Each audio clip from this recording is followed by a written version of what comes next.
है, तुम मुझे खून दो, है नहीं था, मैं तुम्हें आजादी दूंगा, वही वाला बात बोले थे।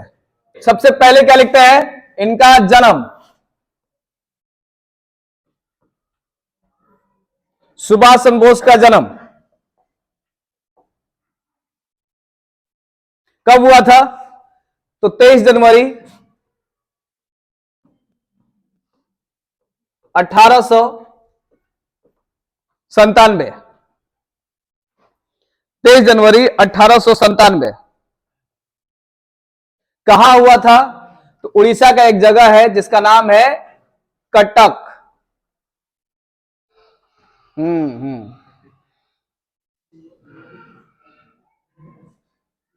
देख लिए, उड़ीसा में एक जगह है कटक, वहीं पे इनका जन्म हुआ था। इनके परिवार में यानी माता का नाम प्रभावती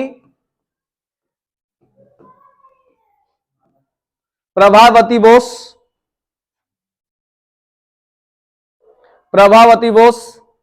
और इनके पिता का नाम, माता पिता ना दोनों का नाम एक ही जैसा लग रहा है,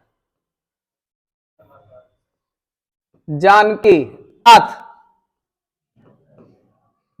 नाथ बोस। ठीक है, तो पहले जन्म हो गया कटक में, माताजी का नाम प्रभावती, पिता का नाम जानकी नाथ बोस। अब बात आता है कि भाई ये पढ़े लिखे और उसके बाद चले गए इंग्लैंड, और इन्होंने एक एग्जाम पास किया था, लेकिन उस एग्जाम के बाद पहले बात करते हैं इनके गुरु के नाम। इनके गुरु के नाम, अब दो तरह के गुरु हो सकते हैं, एक जिससे हम आध्यात्मिक ज्ञान करें और एक जिससे हम राजनीतिक ज्ञान अर्जित करें। तो लिख लीजिए आध्यात्मिक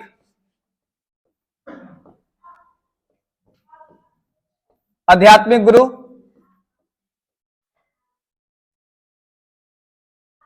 ठीक है, आध्यात्मिक गुरु।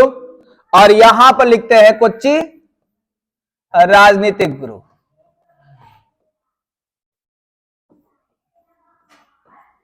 कौन बताएगा जी, बताइए आध्यात्मिक गुरु कौन थे इनके? अच्छा, राजनीतिक गुरु कौन थे? हाँ, ये बात तो सही, हम जानते थे कि बताइएगा आप सही। तो यहां पहले लिख लेते हैं चित्तरंजन दास, इनके राजनीतिक गुरु थे। आध्यात्मिक गुरु की बात करें तो आपको पता होगा ये विवेकानंद। ये एक एग्जाम पास किए थे 1919 में, सिविल सेवा वाला, और सिविल सेवा को समय ICS कहते थे 1919 में। यानी पढ़ाई लिखाई किए, पैसा था, इंग्लैंड गए, इंग्लैंड में और पढ़े, और उसके बाद ये एग्जाम पास किए, अधिकारी बन गए। ब्याह तय होने लगा कि भैया लड़का ऑफिसर हो गया, IAS बन गया है, अब ब्याह तय हो जाए। लेकिन ये पहले ही बोल दिया था कि ना हमको त्याग पत्र देना है। त्याग पत्र में माहिर थे ना जी। फिर उन्होंने क्या किया बाद में,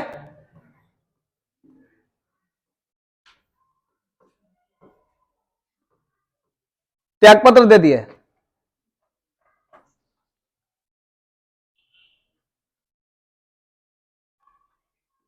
चलिए, उसके बाद ये फिर आगे बढ़े। 1930 में इंग्लैंड में यानी यूरोप की जब यात्रा किए थे तो इन्होंने एक किताब लिखा था, उस किताब का नाम था इंडियन, फेमस किताब है स्ट्रगल, लिख लीजिए द इंडियन स्ट्रगल। 1930 में इन्होंने यह किताब लिखा। उसके बाद क्या हुआ, कांग्रेस में शामिल हुए थे। फिर आपको पता होगा कि 1938 में एक बार कांग्रेस के अध्यक्ष बने थे।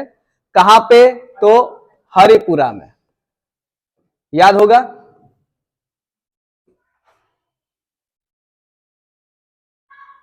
अच्छा, जब भी गांधी जी कुछ आंदोलन करते थे तो हमेशा सुभाष चंद्र बोस घुसाते थे कि नहीं घुसाते थे? जैसे कि असहयोग आंदोलन हुआ तो उस समय जब गांधी जी बंद कर दिए थे तो कुछ ही बोले थे असहयोग आंदोलन के समय, कि जब भारतीयों की ऊर्जा चरम सीमा पे थी तब उस समय आंदोलन बंद करना बहुत बेकार था। फिर उसके बाद जब गांधी जी दांडी यात्रा किए थे तो कहे कि अरे तो नेपोलियन और मुसोलिनी का ही नकल है। उसके बाद फिर अध्यक्ष बने, कब बने थे जी? 1939 में। और वो कहां पे बने थे? त्रिपुरी अधिवेशन में।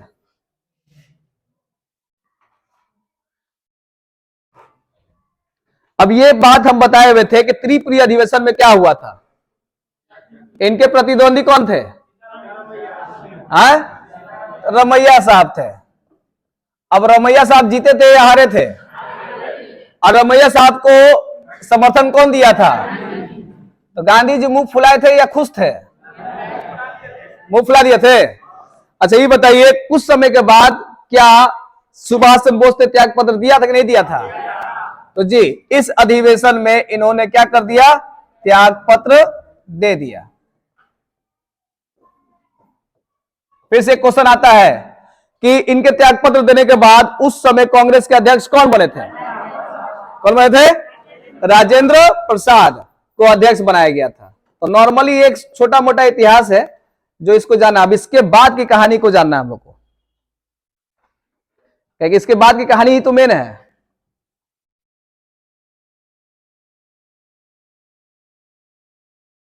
हो गया जी?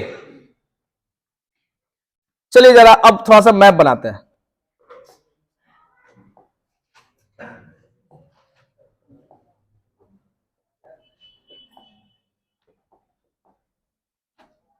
ऐसे यार वर्ल्ड का तो बनाना ठीक नहीं है, लेकिन फिर भी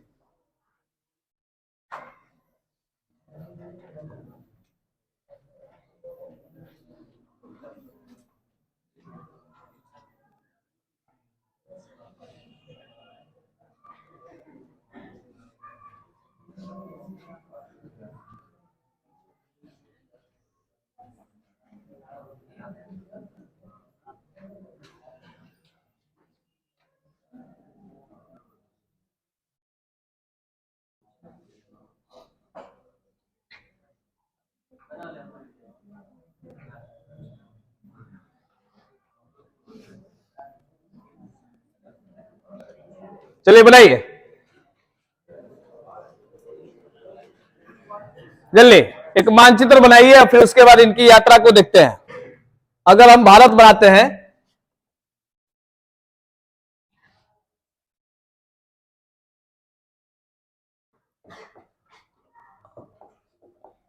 जब त्रिपुरी अधिवेशन में जब ऐसा हुआ कि त्यागपत्र दे दिए तो उसके बाद सुभाष चंद्र बोस चले गए कहां पे? बंगाल में। बंगाल में जाने के बाद इन्होंने एक संस्था बनाया फॉरवर्ड ब्लॉक का। फॉरवर्ड ब्लॉक की स्थापना की। कब की उन्होंने? 1939 में। ठीक, लिख लीजिए, एक संस्था बनाए फॉरवर्ड ब्लॉक का। लेकिन आपको यह भी पता होगा कि जब त्याग पत्र दिए थे ये, तो उसके बाद कांग्रेस ने इन्हें 2 से 3 साल के लिए क्या कर दिया? निष्कासित कर दिया, बैन कर दिया था। तो इन्होंने कहा कि जाए कांग्रेस कर दे तो कर दे, कोई बात नहीं, हम एक फॉरवर्ड ब्लॉक की स्थापना करेंगे, एक बहुत बड़ा आंदोलन करना चाहेंगे। उसके बाद इनको जेल में डाल दिया गया सुरक्षा के लिहाज से, यानी कांग्रेस से हटे, सुरक्षा के लिहाज से इनको जेल में डाल दिया गया, क्या कि थोड़ा सा उत्तेजित प्राणी थे इसीलिए। लेकिन गांधी जी ने एक मंत्र दिया था कि जब भी जेल में जाओ तो क्या कर दो? स्टार्ट कर दो उपवास। उपवास स्टार्ट करोगे तो क्या होने वाला है? तबियत खराब, और तबियत खराब होगा तो आप रिहा हो जाइएगा। कहा जाता है कि उस समय इनको जेल में टाइफाइड हो गया, यानी उपवास किए, टाइफाइड हो गया, और उसके बाद इनको जेल से छोड़ दिया गया। जैसे ही जेल से छोड़ा गया तो अंग्रेजों ने कहा कि आपको जेल से छोड़ रहे हैं लेकिन आपको नजरबंद किया जाएगा। नजरबंद मतलब ये एक घर है और इसी घर के अंदर आपको रहना है, इससे बाहर नहीं जाना है। अभी बताइए क्या सुभाष चंद्र बोस घर में रह सकते हैं? नहीं। तो फिर इन्होंने क्या किया? अपना पूरा मेकअप किया, चेहरा वगैरह सब बदला किसी तरह से, और यहां से निकलने की इन्होंने कोशिश की। फिर धीरे धीरे ये चले गए कहां पे, तो पाकिस्तान। पाकिस्तान में एक जगह है कहां, पेशावर, वहां किसी तरह से पहुंचे। पेशावर से फिर चले गए काबुल यानी अफगानिस्तान। तो सोचिए कितनी लंबी यात्रा इन्होंने आजादी के लिए की थी। ठीक, यानी कैसे पैसा जुटाए होंगे, कैसे कैसे वहां से एंट्री किए होंगे। फिर काबुल गए और फिर काबुल से रूस गए। रूस में एक मास्को जगह है, मास्को गए। ठीक, मास्को पहुंचे। अच्छा, इन जगहों पे पहुंचने का कारण क्या था, आप बताते हैं। उस समय युद्ध चल रहा था, तो युद्ध में ब्रिटेन, ऑस्ट्रेलिया या कैसे कह सकते हैं अमेरिका, ये एक तरफ गुट में था, और एक तरफ था इटली, जर्मनी, जापान, ये लगभग क्या थे, एक तरफ थे।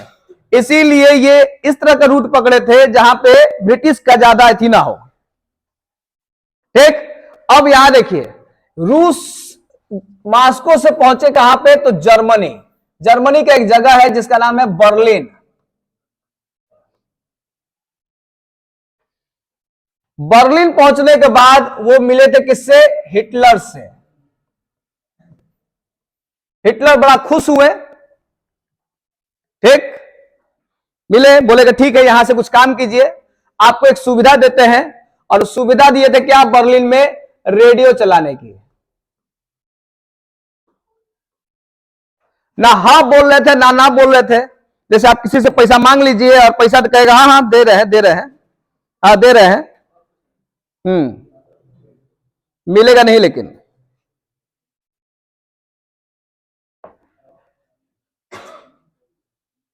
हो गया। अब इन्होंने जर्मनी में ही एक संस्था स्थापित किया जिसका नाम था फ्री इंडिया सेंटर।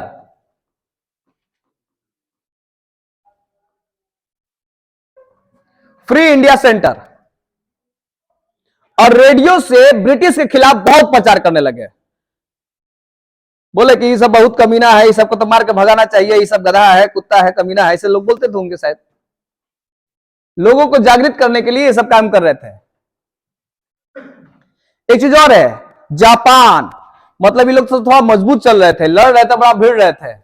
और इधर हिटलर जो है ना, वो ना हाँ बोल रहा था ना ना बोल रहा था। एक चीज और भी है, यहीं से प्रचार कर रहे थे, तो उन्होंने एक नारा दिया था जो हम लोग क्लास शुरू करने से पहले बोलते हैं, और वो है आपका जय हिंद। जय हिंद का नारा बर्लिन के रेडियो से स्टेशन से ही स्टार्ट किए थे। चलिए, अच्छा एक चीज और बताइए, एक दिल्ली कांड हुआ था 1911 के आसपास में, उसके मेन आदमी कौन थे, रास बिहारी बोस। वो यहां से कहां भाग गए थे, जापान।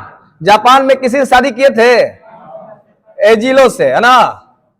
शादी करने के बाद यहीं रह गए।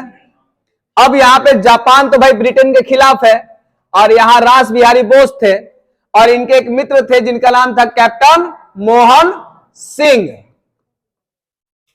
यानी एक प्रेरणा इन्होंने दिया, मोहन सिंह ने प्रेरणा दिया और रास बिहारी ने गठन किया जिसका नाम रखा गया आजाद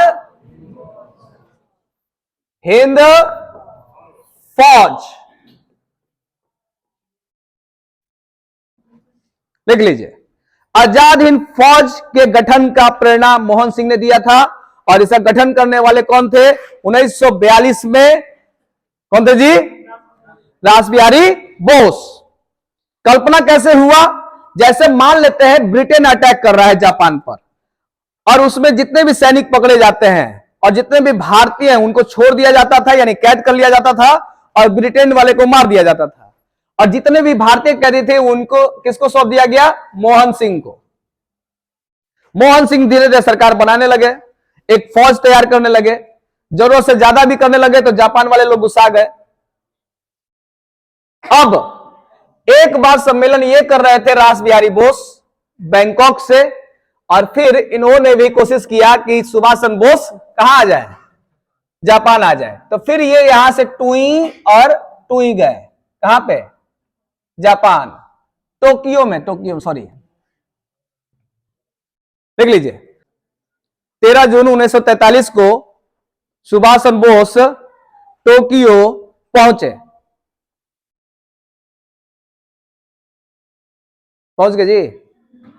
अब क्या होगा? दोनों बोस बोस मिलन होगा। तो रास बिहारी बोस बोले हम तो बुढ़ा गए हैं, अब तुम्हें संभालो। सुभाष चंद्र बोस बोले चलिए कोई बात नहीं, हम है ना। और सुभाष चंद्र बोस यहां पे गए, थोड़ा एनर्जी में लाए और बोले कि अब का एगो नारा देते हैं, फौज तैयार हो चुका है, अब कहां चलना है? दिल्ली चलो। एक नारा इन्होंने दिया दिल्ली चलो का। एक नारा दिया इन्होंने दिल्ली चलो का। दिल्ली इसलिए चलो कि वहां पे वायसराय है, ओकरा मार कर भगा दिया जाएगा। समझ में आया?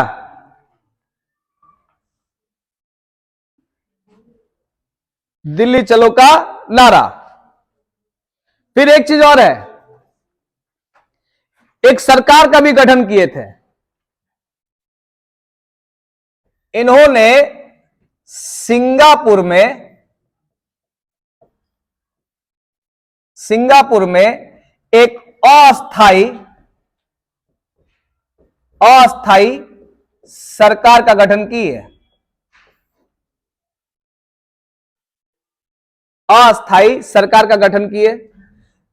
और यह भी कहा जाता है कि जापान, इटली, जर्मनी सभी 8 देशों ने समर्थन भी दे दिया था कि ठीक है भारतीय सरकार है, लेकिन गठन हुआ था भारत में नहीं, सिंगापुर में।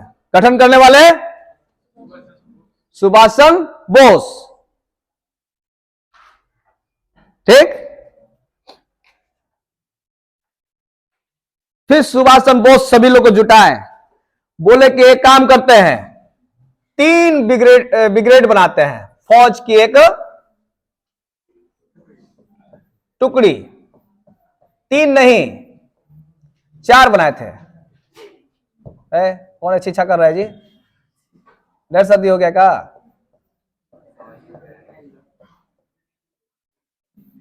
एक सुभाष चंद्र बोस, दूसरा नेहरू जी का ब्रिगेड, और तीसरा गांधी जी का। और एगो टुई, एगो थी रानी लक्ष्मीबाई का एक ब्रिगेड बनाए थे। इसमें शायद लक्ष्मी सहगल ही थी जो महिला ब्रिगेड की हेड थी। कितने बनाए? 4।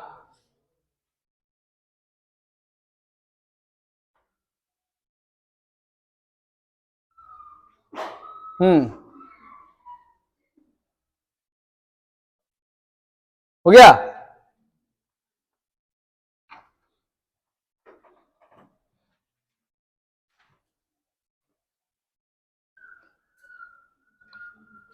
एक बार ऐसे ही हुआ, रेडियो पे संचालन कर रहे थे और सुभाष चंद्र बोस रेडियो पे बोल रहे थे।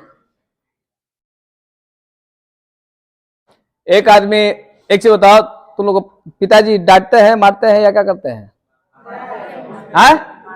मारते हैं। कैमरा मोड़ देखा जी। डांटते भी हैं, बहुत डांटते हैं। तो आप मम्मी, अगर एक तरफ मम्मी जी है एक तरफ पापा है, तो आप किसके पास जाना पसंद करेंगे? मम्मी के पास है। मम्मी के पास कौन कौन जाएगा? अपना हाथ उठाओ। अच्छा ये बताओ, मम्मी परवल का सब्जी बनाता है, कौन मुंह बनाता है? हाँ देख लो, हाथ उठ गया। कितना दिन बाद आई है। हाँ, तो लौका का सब्जी बनता है तो ढेर आदमी हाथ उठाया। अच्छा कितना बार गुस्साते होगे कि मम्मी हम अच्छा खाना नहीं बनाए, नहीं खाएंगे आज, ये वो नहीं खाएंगे, ऐसे होता है ना? हाँ, तो पापा भी डांटते हैं तो आप पापा पास तो जाते नहीं है। लेकिन कभी आप अकेले 2-3 साल बाहर रहे हैं? नहीं रहे हैं। हाँ, तो आप लोग का एहसास नहीं होगा। रहे जी, उठो। रहे हो? अरे तुम भी रहे हो? अच्छा, कितना साल रहे हो? हाँ, वहां मैगी बना खा लेते थे, यहाँ बढ़िया खाना मिलता तो बोलते थे मम्मी को। आए चलो, वहां कितने महीने रहे थे?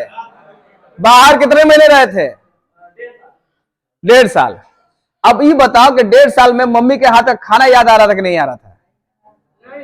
नहीं? तो बैठ जाओ। मंगल ग्रह से आए हो, तुम मंगल ग्रह से आए हो। आए? हाँ, मंगल ग्रह से। उठो जी, और कोई है? हाँ, ये बताओ, होटल का खाना खा रहे थे? अपने हाथ का खाना खा रहे थे? परिवार साथ में था तो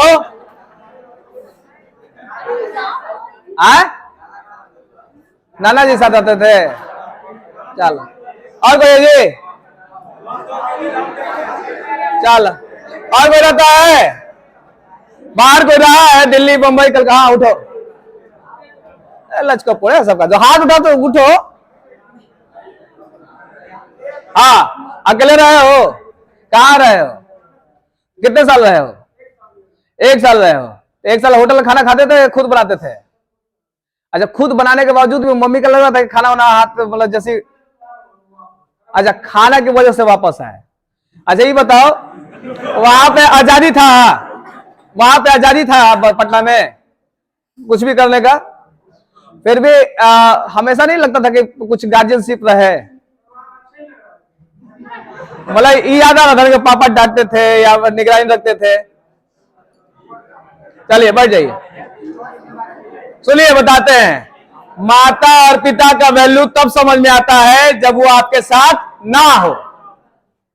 समझ लीजिए, मम्मी का भले यहाँ पे बोल दीजिए कि नमक ज्यादा डाल दी है, खाना अच्छा नहीं बना है, हम नहीं खाएंगे, ये कर देंगे, मम्मी लोग छछन करवा जाती है कि आज बेटा बिना खाए सो गया, समझे?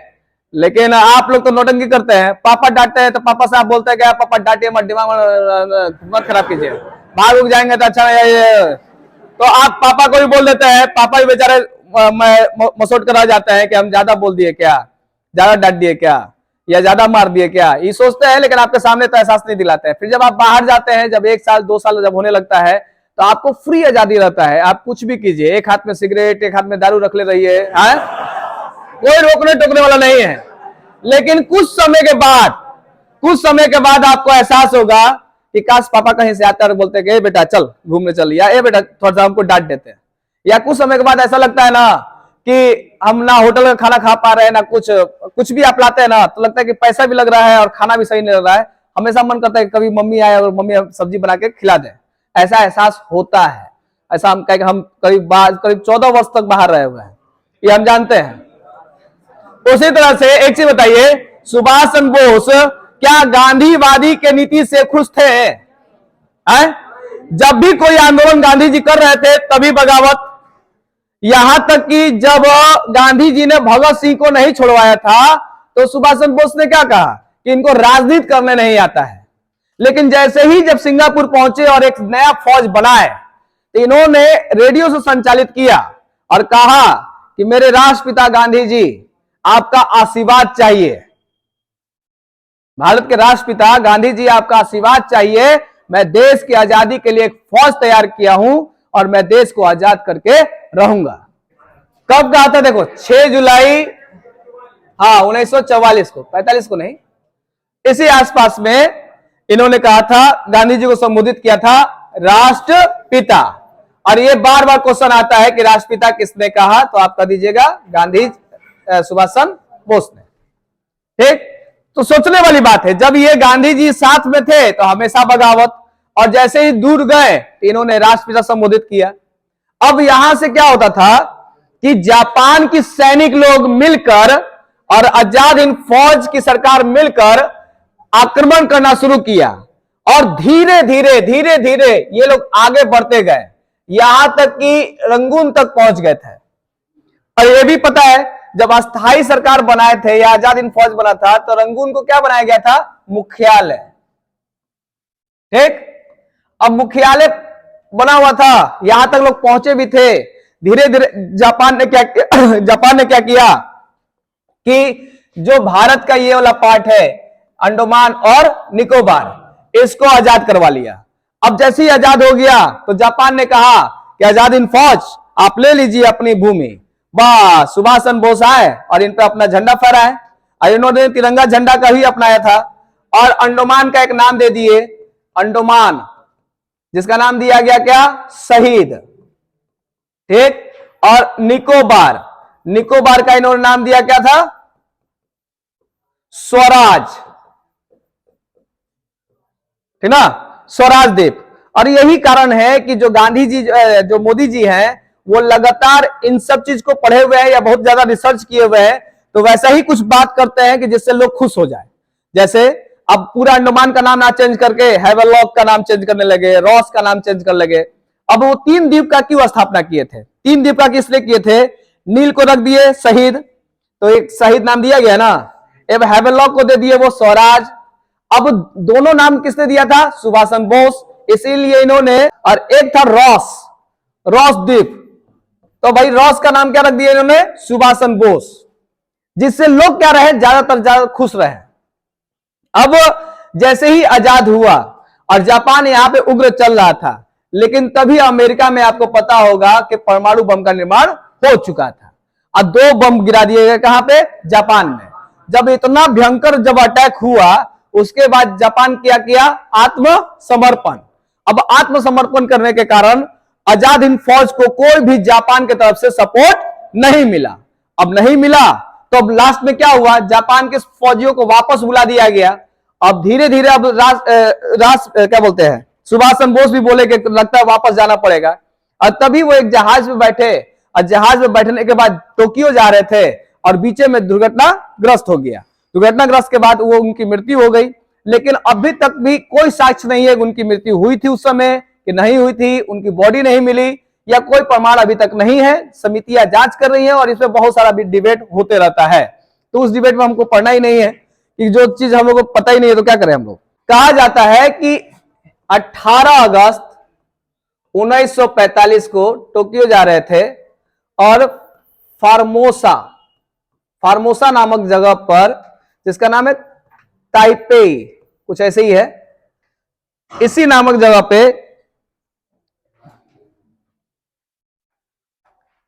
विमान जो था वो दुर्घटनाग्रस्त हो गया और उसके बाद उनकी मृत्यु हो गई।